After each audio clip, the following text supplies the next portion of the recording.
Hello and welcome to a Week 9 edition of the Rest of Season Top 150 show. Each week on this show, I am joined by Mark Dankenbring and typically Mike Leone, though he is off today. We are joined by Jack Miller to talk trades and season long, buy lows, sell highs, rest of season rankings, etc., etc. Mark, good morning. Morning, Adam. Yesterday was a fun day to be a sports fan. Obviously, a lot going on at the NFL trade deadline. Most trades I think we've ever seen on a deadline day, which was exciting. Had some stuff go down in the NBA as well with the Nets firing Steve Nash and hiring Ime Udoka. That was crazy. So yesterday was a whirlwind of a day, but excited to talk about some of the fantasy fallout here with you guys. Yes, what a life. The most exciting time in Mark's life is when there's overlap news between the NFL and the NBA. Jack is joining us today. Most of you hopefully know Jack from his articles on the site as well, has all his work in the props streets. Jack, how's it going? It's going good. Excited to talk about the trade deadline with you guys. Like Mark said, probably the craziest one in NFL history and some big fantasy names on the move. So excited to break it down. Yeah, for sure. And we'll go through all the trade fallout stuff. Silva and I were actually recording yesterday as a lot of these trades were going on. So hopefully you guys caught some of that, but we didn't get to sit down and digest it. Now we have had the chance to do so. We'll talk about it here today. Before we get into it, wanted to remind everyone that we have reduced the price of the rest of season package at establishtheRun.com. There's still 3 months of content left in the NFL season. The reduction in price still gets you this rest of season top 150 and all our DFS coverage from now through the Super Bowl. Head to the subscribe page on the site to check that out. All right, Mark. I mean, the Jonathan Taylor stuff, I didn't think it was that crazy.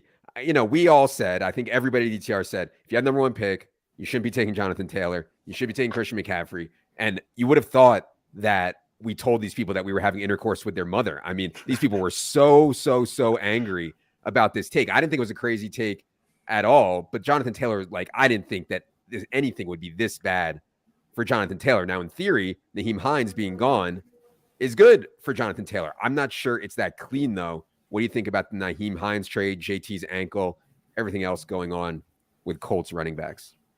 Yeah, I mean, overall, the Colts have just been a massive disappointment this year in terms of scoring. Last year, they were in the top 10, around 25 points per game. This year, they're like bottom 3, around 16 points a game. So they've almost dropped about 10 points per game, which just completely hurts Jonathan Taylor right off the top with his touchdown opportunities.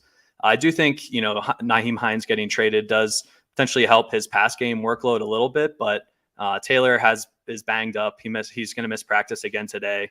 Got his ankle retaped this past weekend, which he initially hurt a couple weeks ago. So that's not ideal. The efficiency, I think is fair to question here again with the Colts, with Sam Ehlinger at quarterback.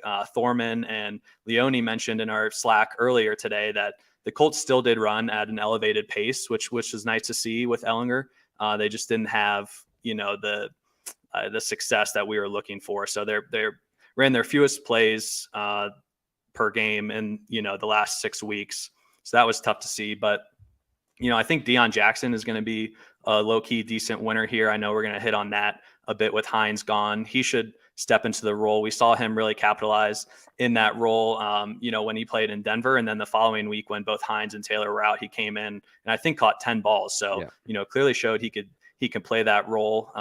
For Taylor, I'm just worried about the efficiency here again with the amount of, scoring that the Colts are going to do. It's, he really thrives on touchdowns and efficiency in the rushing game. So it's tough.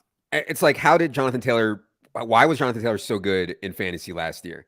He was incredibly efficient on his touches. That is in doubt now due to his ankle. And by the way, there is no such thing as a mild high ankle sprain. This is not good. You know what I mean? So efficiency is in doubt. Second, he got there because he scored an incredible amount of touchdowns from inside the 5 and 10 yard line. With the current state of the Colts offense, that is also in decline. And so you see how fragile this running back stuff can get. I'm not personally buying low on Jonathan Taylor. I would maybe see what was out there. I think Deion Jackson can play and might be just as good, if not better, than Nyheim Hines. I also think Deion Jackson can take more base work than Nyheim Hines did. So I like adding Deion Jackson. I've been on my waiver bids, which every time I have to go through and submit fab, I'm just on massive tilt. But anyways, I went and I did make pretty sizable bids on Deion Jackson this week.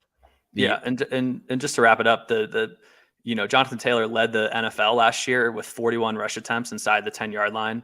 No other back was above 30. Yeah. And this year he's like 20th in the league with 7 rush attempts. Joe Mixon leads with 19. So just the scoring opportunities haven't been there.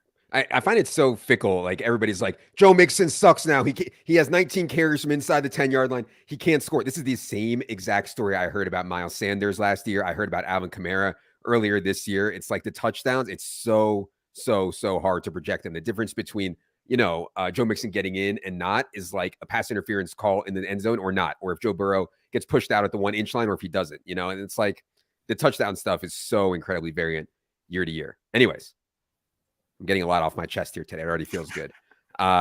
Jack, the Miami stuff, I think, is the second most interesting because I do think it's an interesting move for Jeff Wilson. We have moved him and to 103rd overall. Obviously, he was unranked before when he's in San Francisco because Christian McCaffrey was there and Eli Mitchell was coming back. So Jeff Wilson was stone dead to have a role in San Francisco. I do think that he can play. And like Raheem Mostert, I love the guy. He was like the original member of Team Preseason. Like the first time I ever played preseason DFS, I played Raheem Mostert and he went berserk and it was like the best experience of my entire life. That was a long time ago. And he's had a ton of injuries since then. I'm not sure also the talent gap is that wide between Mostert and Jeff Wilson. Jeff Wilson also knows the system, obviously, from playing for Mike McDaniel in San Francisco. So I'm pretty optimistic about Jeff Wilson. What do you think about all the Miami stuff now? And maybe we can hit on Chase Edmonds a little bit too. Yeah, I mean, I definitely think it's a big boost for Wilson's value. He went from being second on the depth chart right now and third on the depth chart when Elijah Mitchell gets back to potentially forcing a committee. Mostert has never had more than 137 carries in a season. He's already over 100 this year. He's missed 23 games between 2020 and 2021 due to injury. He's 30 years old. I mean, there's just a lot of reasons for the Dolphins to try to cap Mostert's touches, especially with, they're looking pretty good. They're looking like a team that could potentially make some noise in the postseason. So I think kind of trying to limit Mostert's touches and, like you said, that familiarity with McDaniel's system. We saw how, they brought in Mostert and Edmonds in the offseason, and Mostert was familiar with McDaniel from their time in San Francisco. And then he has a much bigger workload than we expected. So it could kind of be similar where that trust between McDaniel and Jeff Wilson exists. And I think it matters a pretty good amount that McDaniel went out and specifically got Wilson, someone he has experience with in the past. And I think we could be looking at more of a committee in Miami than we've had the past few weeks when it was just Mostert and Edmonds there. Agreed. I mean, they just like gave up on Edmonds so fast. They were just like, well, we made a mistake. This guy sucks. We're not going to play him at all. I don't think that's what's going to happen with Jeff Wilson here. As for Chase Edmonds himself, I mean, this Denver offense is so bad. They're obsessed with Latavius. I think Chase Edmonds will have the pass down role. That's at least what the GM said. In other words, Melvin Gordon and Latavius Murray will split early down work. Chase Edmonds will play on pass downs. We have 133rd overall. I think if he got some base work in addition to that pass down work, you could use him in a pinch. I just wouldn't feel great about starting Chase Edmonds right now. I do think that he should be on teams though, and Chase Edmonds should be held. I mean, Latavius is you're just like praying for a touchdown with Latavius. Total dust. Anyways, let's talk about the Hockenson trade. Mark, we see Hockenson leave Detroit. I think a lot of people are saying, well, Detroit's giving up right now, and that's probably true. They are very used to playing games when they have nothing to play for whatsoever. I don't think that will affect them. We now have Amon-Ra St. Brown 12th overall. People are going to say that seems really high for a Lions wide receiver. What do you think about the fallout from the Hockenson trade? How much does it affect Amon-Ra, Mark? I think it's mostly a lateral move here for Hockenson. In terms of the Lions, I think this is a great time to buy Amon-Ra. Just every game he's been healthy, he's commanded a massive target share, pretty much at least 28% in every game that he's played healthy over the last 10. So, that's just massive in fantasy to get that type of volume. Obviously, Hockenson as a tight end typically runs a majority of his routes over the middle of the field, which is where Amon-Ra likes to operate as well from the slot. I think we're going to project at least probably 4 to 5% lower for the tight ends in Detroit than what we were with Hockenson, which just opens up some targets there as well. So I think it's a great time to buy him as a wide receiver one. People might not be valuing him quite that high because of the injuries he's battled the last couple of weeks. Hasn't scored a touchdown in a few weeks, so the box score really isn't there. But I think it's a great time to buy Amon-Ra. We did bump Hawk slightly in the rankings just because tight ends have been so tough to come by again this year, and I think going to Minnesota does potentially help him there. They're clearly looking for an answer at tight end with Irv Smith going down, and they're pushing for the playoffs. So I think it's a decent landing spot, but again, kind of a lateral move for Hawkinson. You can, continue to start him in every league that you have, but overall it's not just a massive upgrade for Hawk. I would say it's more of an upgrade for the Lions pass catchers. Yeah. Silva and I talked about that yesterday. I don't think our take was Hawk is a slightly worse, like Hawk being Minnesota is slightly worse for Thielen, but I think it's lateral. I agree with you generally on Hawk. And then I don't really think it affects the other guys, but I do think that it's slightly worse for Thielen, just fewer touchdowns to go around there. And Thielen is so reliant on touchdowns. While we're talking about the Lions, I feel like we should talk about the DeAndre Swift situation. I was frustrated and with the way they handled his injury last week. So he comes out of the bye, doesn't play. Okay, he's not ready. Last week, to list him full practice, not on the final injury report, and then after the game say he got too many carries when he only got 5. It's scary, man. I think people overestimate their ability to predict injuries, but once they happen, it's hard for us to know exactly what's going on. And my take is that the Lions staff does not believe that DeAndre Swift can sustain health right now. And so if the staff doesn't believe it, then they're going to continue to limit his work. And it's not like Jamal Williams is playing poorly. Now, can DeAndre Swift get there on limited touches? That's to me the most interesting point. Like, I will take 13 or 14 DeAndre Swift touches and start him in my lineup every single week. So if you're in the trade market on DeAndre Swift stuff, it really depends on how your opponent or whoever has DeAndre Swift, or if you have DeAndre Swift, how you view limited touches that are valuable. Because I still think DeAndre Swift is going to play a ton in the pass game. When they're losing, it's going to be DeAndre Swift. So I still think he'll catch a lot of balls. But yeah, the base stuff is scary, man. I mean, they clearly want to limit him. But like, again, a 1st and 10 carry from their own 30 is like worth almost nothing. I don't really care if he gets that or not. So just wanted to put that out there. He's definitely relying on the pass game work because Jamal Williams is getting all the goal line stuff. So, Swift's likely not going to get any rushing touchdowns unless he rushes it in from pretty much like outside the 10 or outside the red zone. So in PPR leagues, he's definitely more valuable, but in this half PPR stuff, if people are valuing him as an RB1 still, I think it's okay to, kind of sell him as he is, depending on how your league mates value him. Yeah. All right. Let's go to the trade that Chicago made yesterday. Jack, I mean, everybody was hoping that the Bears would get Justin Fields weapons before the season. They declined to do so, but at least to their credit, at the deadline, they were like, hey, man, Justin Fields is playing better lately. And I'm not even sure people realize, like, Justin Fields is playing much, much better over the last, 2 to 3 weeks. And the scheme, like Evan talked about on the team by team, has been better as well. He's also running more, both designed and scrambles.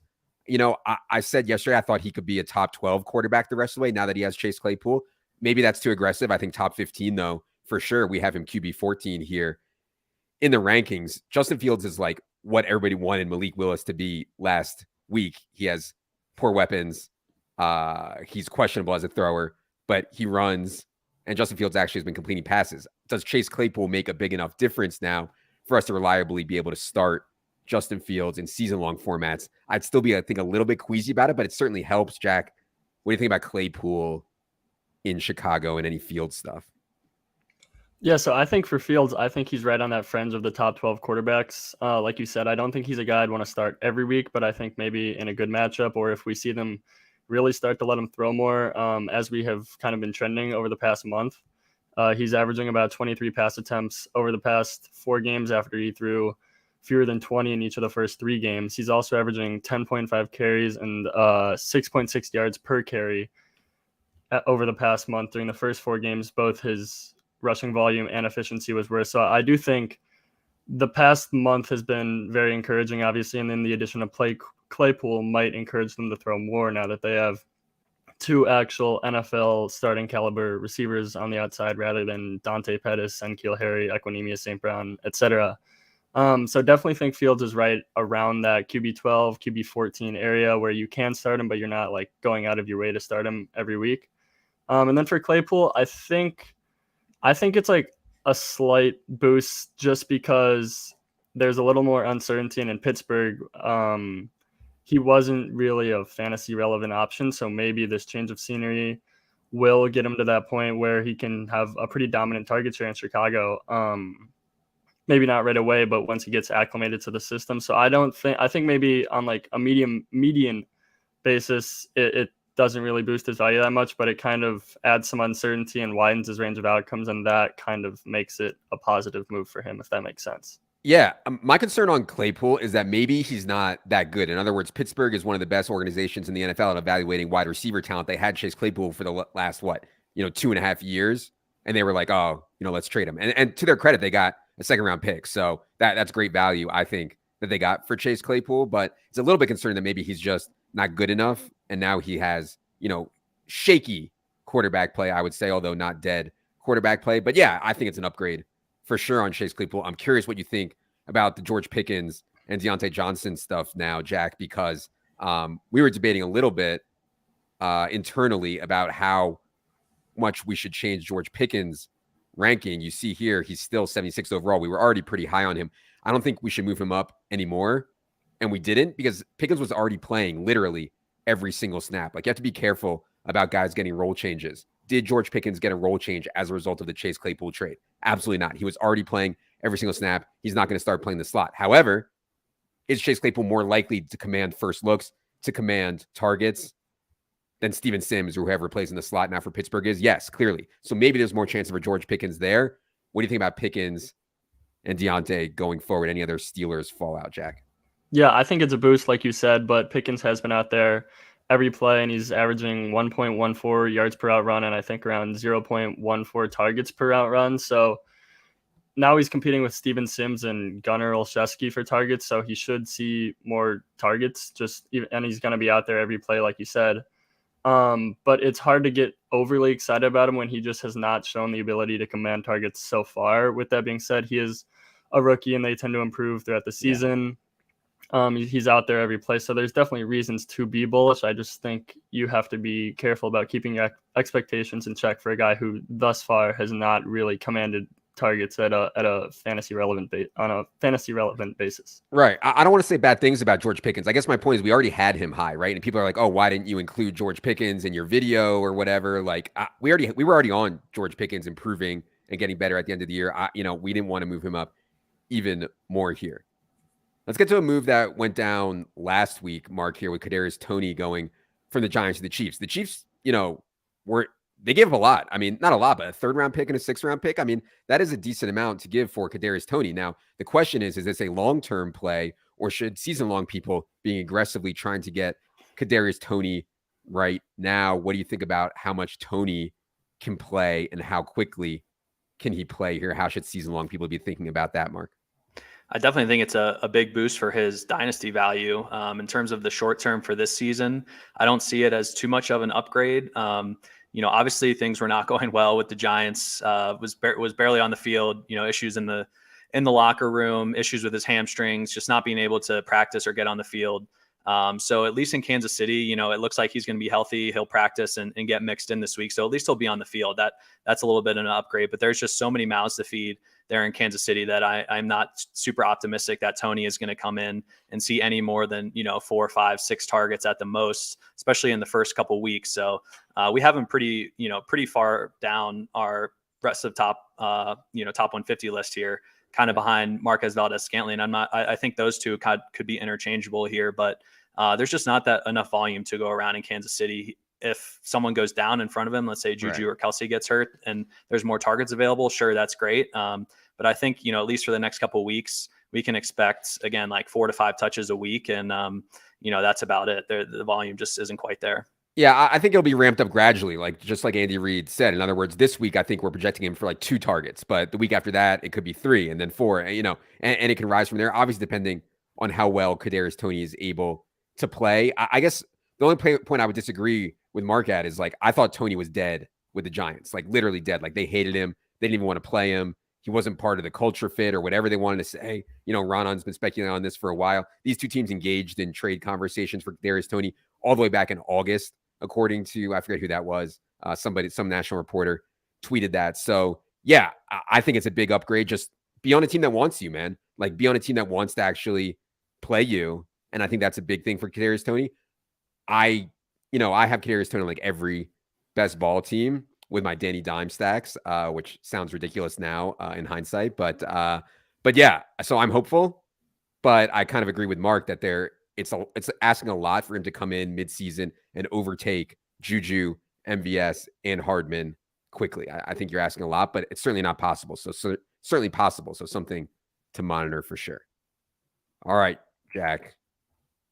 The enemy of the state this week is Jerry Jones, who, despite Tony Pollard's performance, said that Zeke remains the man. I thought about being like, you can sell high on Tony Pollard. The state of fantasy now, like, people understand that Zeke was out. He was home against the Bears and he erupted. Like, are people really bending over backwards to trade for Tony Pollard right now? I don't know. I kind of doubt it. I do think, though, that there's room for, given the way Tony Pollard played, for him to have an even better role going forward and after the bye. And again, they have a bye this week, and Zeke is expected to be healthy after that. And I guess that's the big question, Jack. Has Tony Pollard now done enough to eat even more into Zeke? And as you see there in our rest of season top 150, we do have Tony Pollard ahead. Tony Pollard 63rd overall, Zeke Elliott 78th overall. Yeah, I think what he did Sunday was probably enough to warrant a little more work. It was unfortunately entirely predictable that Jerry Jones would double down on Zeke like right after the game, right after Pollard had 3 touchdowns. But I mean, you can't really deny what Pollard has done so far, especially since he did it in a larger role on Sunday. One of the things I thought was interesting about Pollard, though, was how much of his value for fantasy purposes is like what happens if Zeke goes down. And then in the game without Zeke, the Cowboys still gave Malik Davis, I think, 8 carries. I think 4 of them came on the final drive. But Malik Davis did have a carry on each of the Cowboys' first 2 drives, and Pollard only played like 53% of snaps. In his one other career game without Zeke, he played 90%. So I think it's worth noting along with that the Cowboys were up like 14 plus the whole game, and maybe if it was close, they lean on Pollard the whole time.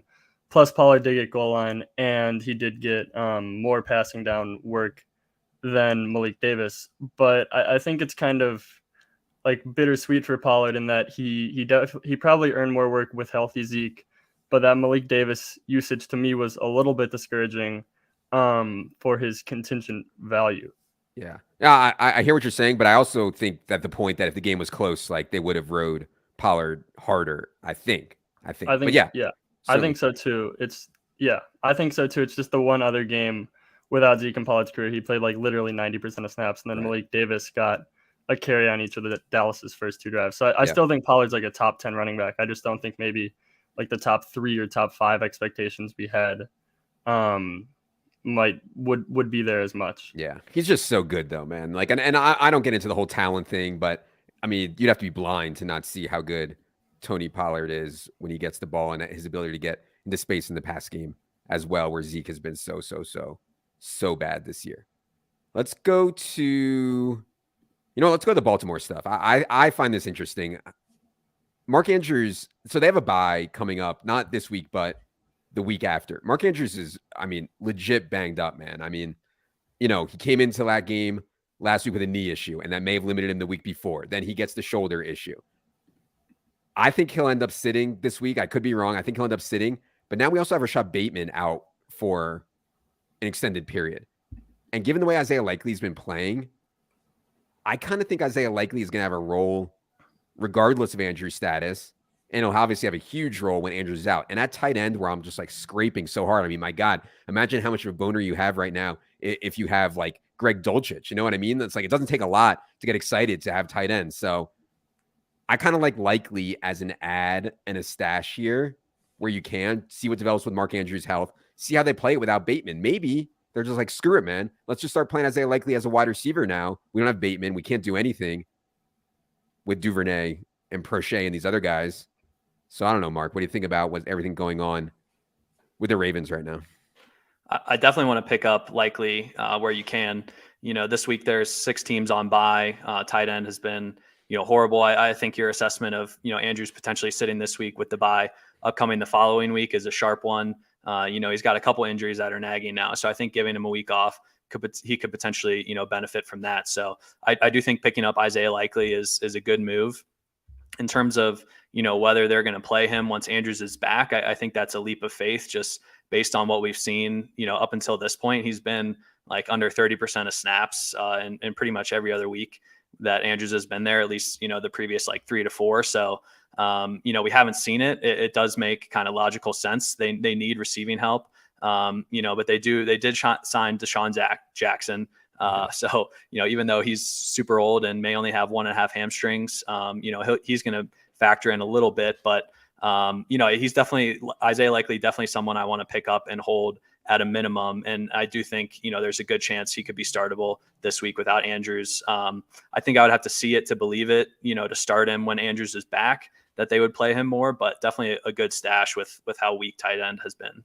I mean, the Rashad Bateman stuff sounds bad, man. Like, he had the foot issue. It sounds like a Liz Frank thing. Then it's worse than they originally feared. Like, I'm real worried on Rashad Bateman rest of season. I'll say that. There's the Chargers stuff I wanted to hit on because Mike Williams' injury, is going to flow through to a lot. And so I think, Josh Palmer disappointed me in his opportunities to fill in for Keenan Allen this year. Like, he has not been great.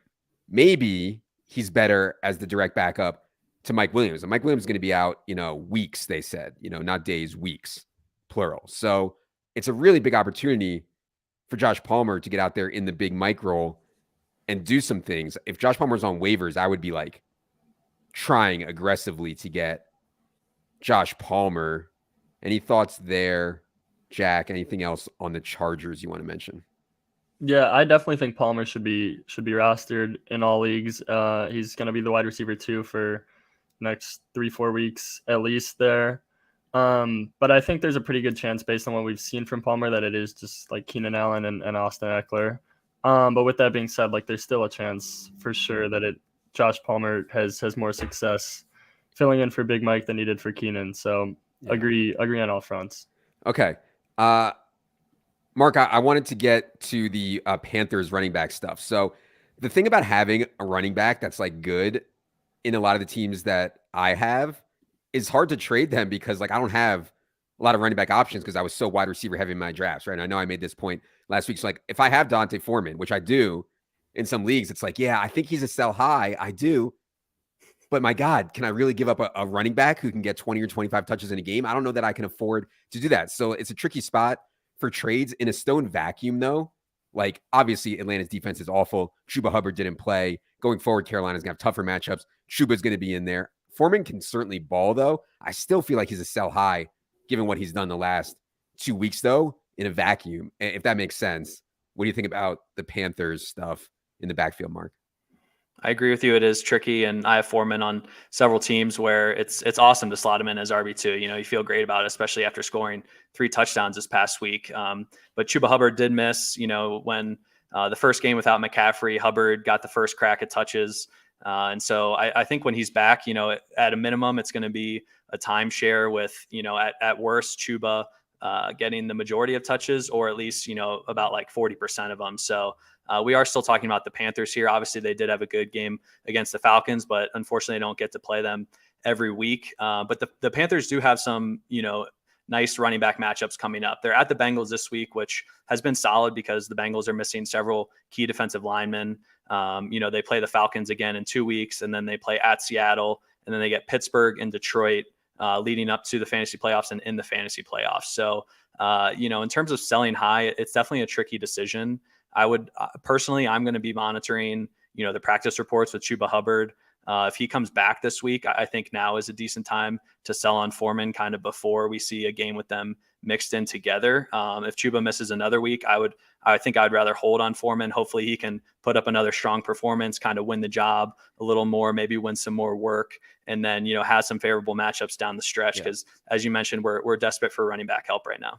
I think, I don't want to write off guys' ability to earn more work. In other words, like we can get stuck on a guy and be like, he's in a timeshare no matter what, or he's not that good.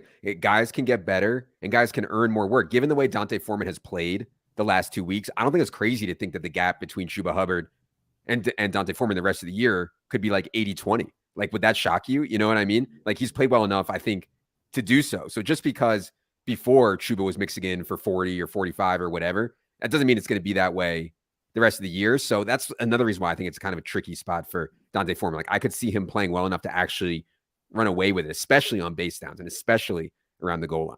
So, yeah. Oh, I have to give my Romeo Doubs hot take. So, I know I've been saying it all year. The Packers are just a mess that I want like no part of whatsoever. And not no part of whatsoever. No part of trying to like buy any of these guys or buy high or anything like that. The way that they played at the wide receiver position on Sunday night without Randall Cobb, with Christian Watson going down, with Alan Lazard out, it was like Romeo Doubs ran so pure. He made that ridiculous catch in the end zone, and dude makes some tough catches. He drops some easy balls, whatever. That stuff is going to happen. I think there's going to be more frustration along the way. I think Aaron Rodgers still prefers throwing to Alan Lazard. I still think Cobb can come back and have some kind of role here. And so, if people watch that game on Sunday, they think Romeo Doubs is like the best player in the world and he's going to have this huge second half. I don't see it that way. So I actually think Romeo Doubs is a sell after his performance on Sunday night, assuming you can get something for him. We have him 84th overall. I think a lot of other people might even have him higher than us going forward. So if you can get anything in the top 80 or so for Romeo Doubs, I think that's a pretty good deal. The only thing though, man, is like Sammy Watkins is like fat and like, God, I mean, he looks absolutely awful. Like, so there's not a lot of target competition. I understand that, but yeah. I just want to put that out there on Romeo Doubs. All right. Any reaction there? Anything on Drake London or Garrett Wilson you guys want to talk about before we get to the move to make? I think Garrett Wilson is interesting. Obviously, the stuff that's gone down with Elijah Moore has been, beneficial for Wilson in terms of his target share. Corey Davis banged up his knee. It looks like he could potentially miss again this week. And the Jets just had a few game stretch, where their defense played really strong. They're running the ball with Breece Hall. Like, they didn't have to throw the ball that much. And so I think Garrett Wilson's target share, could benefit over the next couple of weeks. Obviously, had a decent game this past week. I think Zach Wilson is pretty terrible, but just in terms of Garrett Wilson's target share and his talent, I think he's a decent buy at this point in time. Yeah, let me just add something to that on Garrett Wilson. First of all, it's clear Garrett Wilson's a baller. Like, dude is a very, very good NFL player right now. Jets' schedule in the fantasy playoffs, week 17, championship week, Seattle. Week 16, the semifinals, Jacksonville. Week 15, the quarterfinals, Lions. I mean, you're not going to get a cleaner playoff set than that. Lions, Seahawks, and Jaguars. And so acquiring Jets, if you're like a lock to be in your semifinals, I think is an interesting move. Okay. Oh, I did want to talk about one more thing before we get to the move to make. I get that Devonta Smith has been up and down and bad, at times.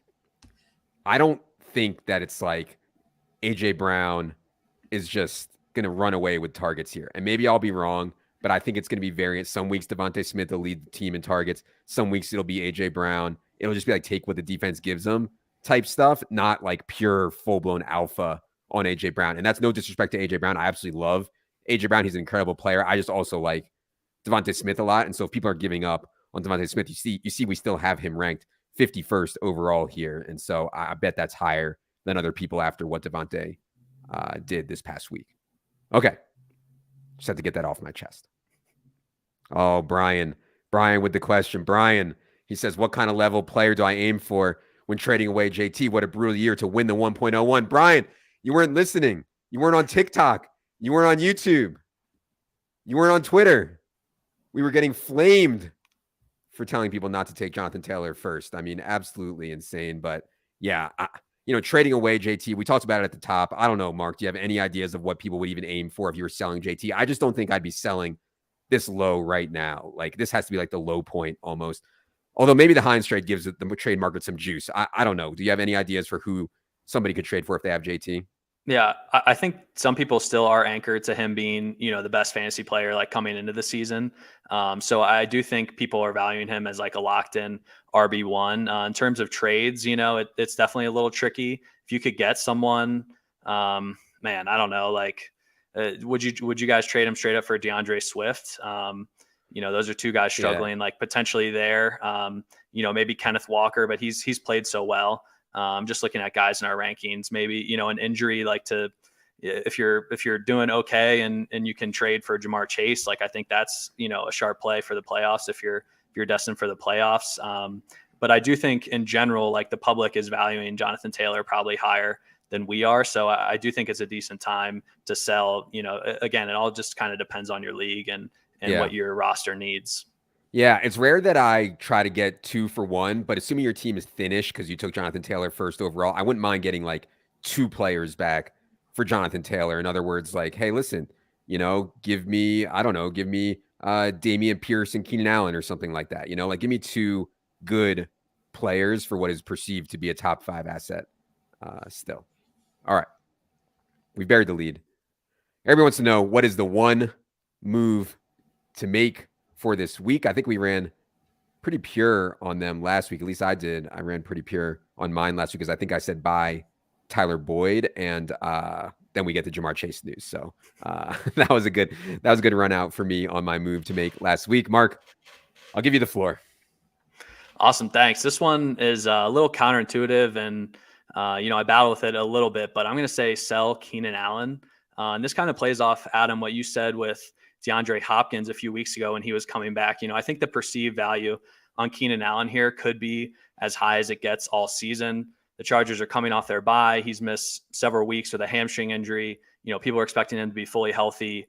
Mike Williams is injured, out at least three more weeks, possibly a month plus. But I'm a little worried about this Keenan Allen thing. He had an initial setback with his hamstring injury a few weeks ago. When he came back and played before the bye, he barely saw any snaps. And then in a team walkthrough on Monday, he was not seen at practice, while other injured players like Donald Parham and Josh Palmer were out there. So I'm a little worried here about Keenan Allen at 30 years old with a lingering hamstring injury.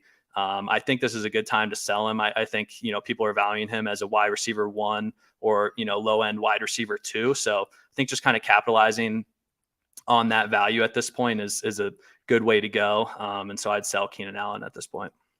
If you guys were listening closely, you heard Mark get in the needle on DeAndre Hopkins there at the beginning. Shout out to Mark. He was right. I was wrong about DeAndre Hopkins, just absolute alpha. And if you guys didn't notice, by the way, DeAndre Hopkins tweeted about me. I guess that was yesterday or 2 days ago. You can find that on his Twitter page. Okay. Well, yeah, it was officially over when he released that hype video of him coming back. I mean, that's when you knew you were buried for sure. Exactly. Okay. Jack, go ahead. Yeah, we've talked a lot about the Colts backfield today. I'm going to stick with it and say add or buy Deion Jackson. Levitan tweeted he had 14 targets on 109 snaps this year in 2 games without Taylor and Hines. He had 17 and 22 touches, including at least 4 catches in each game. In each of those 2 games, he had 12 plus carries, which is something Nyheim Hines has only done twice in his career. So I think Jackson has more contingent upside than Nyheim Hines had, and he might be stepping into that same role. So it might be like a Nyheim Hines plus type situation. Plus, right now, Taylor has the ankle injury. The Colts are 3-4-1. They're 2 games back of the Titans, and they just benched Matt Ryan for Sam Ehlinger. So I think this is kind of looking like a lost season for the Colts. And with Taylor being, one of their more important players for the future, dealing with an injury, I think there's a pretty decent chance they either scale back his workload later on in the year or just shut him down. And that would mean it would be Deion Jackson season. We know he catches passes. We've seen him get the majority of the rushing attempts. I don't think he's ever going to be like 18 carries a game guy. But if he's getting, 10 carries a game plus 4 catches a game, like that's a pretty valuable workload for fantasy. And Jonathan Taylor did not practice today with the ankle injury. So I think there's like short-term upside where maybe if JT doesn't play this week, he is an auto start in fantasy. And then later on in the season, there's some upside there with Deion Jackson, I think. Agreed. Love Deion Jackson. By the way, I do want to get to my move to make, but we had a couple questions in chat about Greg Dulcich. Why aren't we higher on Greg Dulcich? I think it's a fair question. Greg Dulcich has stepped in to a role that, like, you can't imagine. Like, very few tight ends have the role that Greg Dulcich has right now. Mark, maybe you can give some color on why we still don't have Greg Dulcich among the top 12 tight ends. Yeah, he's definitely on the borderline. I think in these rest of season rankings where, Dulcich is on a bye this week, so can't play him this week. When he comes back, like Cortland Sutton's had a few down weeks. I would expect him to kind of bounce back up here. So, I think the range between like tight end 6 and tight end, 13, 14 is really tight and kind of a toss up week to week. Dulcich is certainly a guy that I would want to have on my roster and would feel, comfortable starting. And he's out there a ton. I just, he's still kind of third, fourth in line in targets there in Denver. So, it could fluctuate week to week just on his performance. Okay. Yeah, I think it's super tight, like Dulcich versus Dalton Schultz, Dulcich versus Everett. Like, I think I prefer Dulcich to Higbee, I think, but I'm just like a total Rams hater. The rest of these guys in here, Freiermuth, Ertz, Hawkinson, Everett, Schultz, like, it's just going to be week to week at the tight end position with these guys. The most likely outcome for all of them is going to be like 4 catches for 38 yards. It's just going to be like who scores touchdowns. And so, Denver is less likely than some of these other teams, I think, to score touchdowns. Specifically, like Hawkinson in Minnesota is a better bet, I think, for touchdowns, and Schultz in Dallas too. So yeah, it's interesting, but the role for Dulcich is certainly amazing. All right. My move to make is going to be one we've already done, which I don't like to repeat, but man, I feel like people are like on the ultimate roller coaster with Gabe Davis, when in fact, we should know what we're getting with Gabe Davis. We are going to get some bad games. You also get access to an every down wide receiver in the most pass heavy and explosive offense and vertical offense in the entire NFL. So if people are panicking after another floor game from Gabe Davis, like, give him to me, because I'll take the floor games. And when he goes for 30 and 40 balls, I just automatically win, and like, it's just the ceiling on Gabe Davis is just so high. I know Mark gave this move to make, I don't know, Mark, what was that, like week 3 or week 4 or something like that? And I liked it then. And now people are like, oh, here we go with Gabe Davis again. It's like, dude, you know what you're getting into with Gabe Davis. And I want to be into that. I really like that high variance style at the wide receiver position where I can just break the slate with one of my wide receivers in season long. So buy Gabe Davis. All right. That is going to do it for this rest of season top 150 show. Jack, tell the people where they can follow you on the Twitter machine. You're on mute, Jack. Oh no. Wow. That is tough.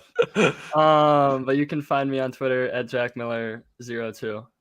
At JackMiller02. Be sure you're following Jack. And Mark, tell the people where they can follow you. Yeah, I'm at Mark Dank. I think Jack has like 4 or 5 times as many followers as me. So come pump me up. Yes. I'd love some extra count there. Yeah, seriously, follow both these guys. They're both tweeting out good stuff on the Twitter machine. For Mark, for Jack, for producer Adam, I am Adam. Good luck, everybody.